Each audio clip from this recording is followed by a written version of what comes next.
여러분 안녕하십니까? 생방송 심층 토론입니다. 대법원이 선거 과정에서 허위 사실을 공표한 혐의로 서거석 전북교육감에 대한 당선 무효형을 확정했죠. 당시 서전 교육감이 동료 교수를 폭행했다는 의혹을 부인했던 점을 허위 사실로 인정한 건데요. 서전 교육감의 낙마로 지방선거가 치러지는 내년 6월까지 전북교육청은 교육감 권한 대행체제로 운영됩니다. 오늘은 교육수장 공백으로 인해 우려되는 점, 그리고 남은 1년간 전북 교육 정책의 방향성에 대해 얘기 나눠보겠습니다. 방송 보시면서 문자로 의견이나 궁금한 점 보내주시면 소개해드리겠습니다. 그럼 저희가 준비한 영상 먼저 보시고 토론 시작하겠습니다. 네, 오늘 토론 세 분과 함께합니다. 먼저 국회 교육위원회에서 활동하고 계시죠. 강경숙 조국혁신당 국회의원 나오셨습니다. 네, 안녕하십니까. 반민주 반교육에는 강경하게 맞서고 국민에게는 숙이는 조국혁신당 국회의원 강경숙입니다. 네, 정재석 전북교사노조 위원장 나오셨고요. 안녕하세요. 전북교사노조 위원장 정재석입니다. 우선 인천 학산초 김동욱 수선생님과 제주중 현승준 과학선생님의 명복과 순직을 기원합니다. 네, 오늘 토론 주제가 주제니만큼 교육청에도 저희가 섭외 요청을 했는데 숙고 끝에 출연하지 않는 게 낫겠다는 답변을 저희한테 전해왔습니다. 그래서 이 점 미리 시청자 여러분께 말씀드립니다. 먼저 서전 교육감의 대법원 판결 어떻게 지켜보셨는지 물어봐야겠지요? 네, 강 의원님. 저희가 앞서 화면으로도 전해드렸지만 교육 현장 어떻습니까? 좀 궁금한데요. 그 감정들이 매우 복합적입니다. 왜냐하면 학력 신장인과 바른 인성, 이걸 추구하는 전북교육을 우리가 지금 비전을 삼고 있는데요. 굉장히 염려하는 교사들도 있고 이것을 반기는 교사들이 있습니다. 왜냐하면 일부 정책들은 하향식으로 추진되기 때문에 이 부담을 느끼신 선생님들도 계시고 그렇지만 학부모님들이나 일부 교사들은 학력 신장이나 바른 인성의 정책들은 계속 가야 된다. 그런데 네. 지금 교육청에서 학력 신장 워크숍이나 아이비 리더십 포럼 같은 행사들을 잇따라 교육감 낙마 후에 취소하는 바람에 연속성에 대해서 걱정하시는 분들도 꽤 있습니다. 정책에 따라서 현장 좀 혼란이 어느 정도는 있을 수밖에 없겠네요. 지금 저는 있다고 봅니다. 알겠습니다. 학부모들 또 어떠신가요? 어쩔 수 없이 1년 가까이 이제 대행체제로 운영이 돼야 될 텐데 교사분들은 어떤 점을 가장 우려하시나요? 서두에 뭐 말씀은 해주시긴 했는데 좀 구체적으로 얘기를 해주신다면요. 학부모 단체에 저런 피드백도 있었어요? 아무래도 권한대행 체제로는 리더십을 발휘하기가 쉽지 않다라고 생각하거든요. 근데 유정기 권한대행님께서 말씀하시기로는 방향 그대로 가겠다 그러셨죠. 10대 정책에 대해서. 네, 10대 정책이나 그리고 유권자들이 선택한 건 학생 중심 미래교육이라는 그런 가치를 선택을 하신 거거든요. 그런데 이 속도면은 낼 수가 없다라는 거죠. 그렇지만 방향만큼은 따라갈 수 있다고 하는데 이 학력신장 기조를 유지를 해야 되는 게 맞는데 일부 단체에서는 지금 아까 화면에서 봤다시피 지금 중단하라고 하잖아요. 그건 1년이나 남았는데 무책임한 행정이라고 생각을 하거든요. 서거석 교육감님이 법적으로 문제가 있었지만 이것은 선거법에 관한 거고 체제나 이러한 교육 환경에 대해서는 비전에 따라서 움직여야 된다라고 생각하고 있습니다. 교사, 학부모 단체 모두 강조하고 있는 게 기초학력 신장인데요. 이걸 이제 서거석 전 교육감의 핵심 정책이기도 했습니다. 이 변화, 지난 3년간의 변화 좀 간단하게 듣고 토론 이어가면 좋을 것 같은데요, 위원장님. 어떤 변화가 있었는지. 우선 기초학력 진단 대상을 기존 초3에서 고1까지였는데 초2와 고2로 확대를 했고요. 네. 그리고 또 3월 진단검사 이후에 12월까지 총 3차에 걸친 향상도 검사를 실시했습니다. 그리고 학력지원센터를 교육지원청마다 신설해서 난도 경계선 지능 학생을 진단과 중재교육을 지원했고요. 네, 저희가 화면으로도 보여드리고 있습니다. 네, 그리고 전반적인 학력 신장을 했는데요.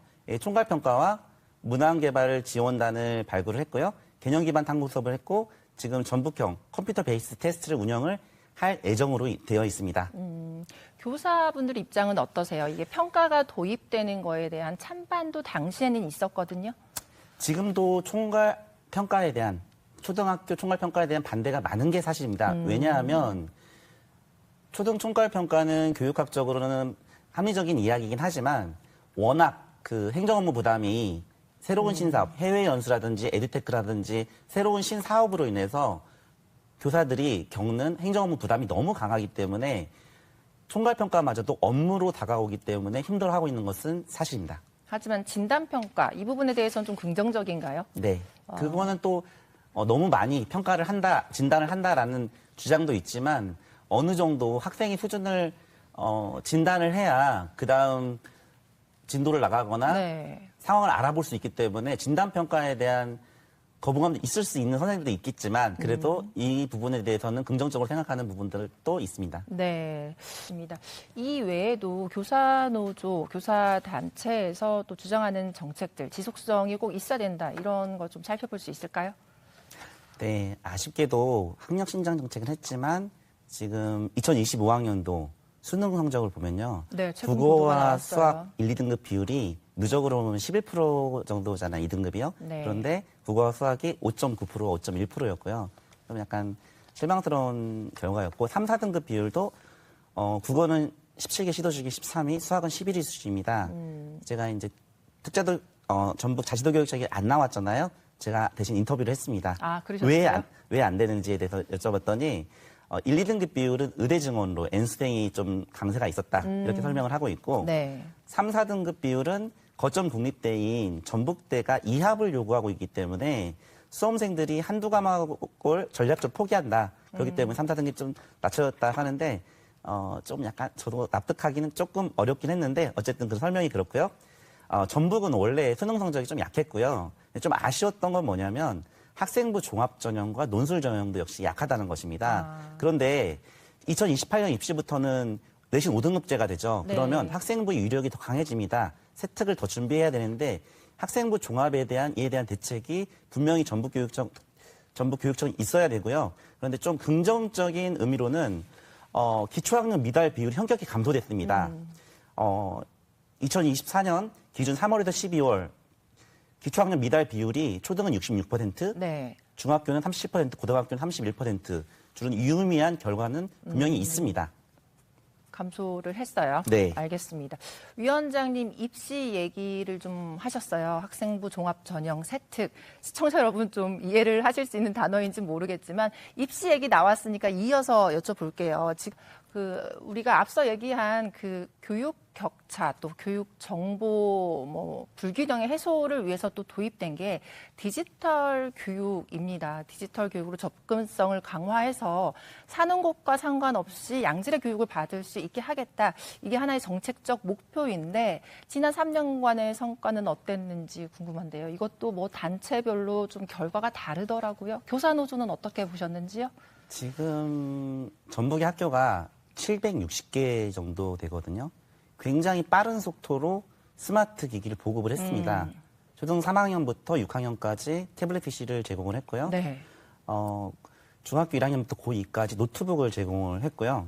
그리고 디지털 튜터라고 디지털 보조 강사를 250개로 확대를 했고 저희가 역시 화면으로 좀 보여드리고 네. 있습니다. 네, 디지털 선도 연구학교도 52개에서 66개로 확대 운영을 했고 AIDT 활용 학교도 지금 258개 규로 33.9%입니다. 그런데 아쉽게도 원패스 접속 비율이 굉장히 적어서 조금 10%여서 좀 아쉬운 그런 결과로 볼 수가 있어서 지금 이러한 것들은 고등학교 선생님들은 입시를 준비하는 상황이어가지고 AI 디지털 교사를 사용하기 좀 꺼려 하시고요. 그리고 초등학교와 중학교 선생님들은 좀 관성적으로 원래 안 사용했다니까 그런 면이 있지만 에듀테이크에 관심 있는 교사들이 있어요. 그래요. 이런 분들은 많이 잘 사용하고 있고 조금 문제가 되는 것은 뭐냐면 서책 출판사와 AI 디지털 교과서의 출판사가 다를 수가 있습니다. 왜냐하면 네. 승인된 AI 디지털 교과서가 다르기 때문에 몇 개 출판사만 통과가 됐기 때문에 이게 달라서 사용하지 못하는 부분이 있고요.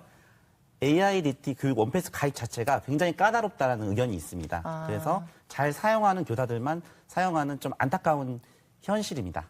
저희가 아까 화면으로 보여드렸을 때 AI 코스웨어 이런 얘기는 뭐 어떤 부분을 말씀을 하는 건가요? 네, AI 코스웨어는 그 과목별로 수학이든 영어든 국어든 코스웨어가 있어요. 소프트웨어를 의미합니다. 프로그램이라는 네, 프로그램 뜻이에요. 삽입해서 그것을 이제 웨일북을 우리가 쓰고 있잖아요.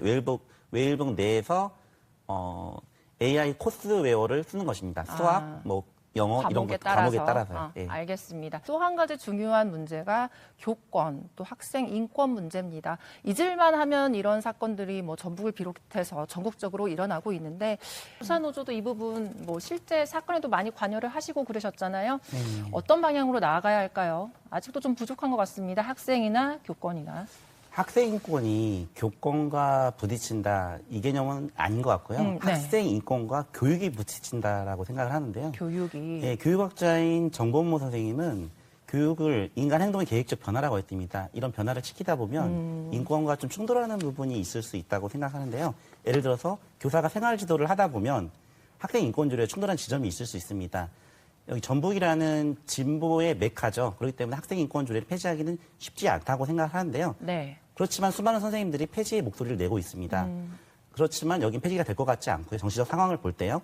그렇기 때문에 저는 이 학생 인권 조례에 책임과 의무를 넣어서 예를 들면 수업 방해하지 않도록 노력하기, 수업 시간에 잠자지 않도록 노력하기, 수업 시간에 수업에 집중하도록 노력하기 이렇게 해서 학생 인권 및 책임과 의무 조례로 개정을 했으면 좋겠습니다. 다른 학생의 인권도 존중하자 이거잖아요, 사실. 네, 당연한 맞습니다. 건데. 다수의 학생 인권을 존중하자는 의미입니다. 저희가 오늘 좀 소화해야 할 주제들이 많아서 이제 좀 빠르게 진행을 했는데 마지막 주제는 이제 1년 앞으로 다가온 지방선거에서 새로운 교육 수장, 교육 정책 이 부분에 대해서 얘기를 안 할 수가 없지요.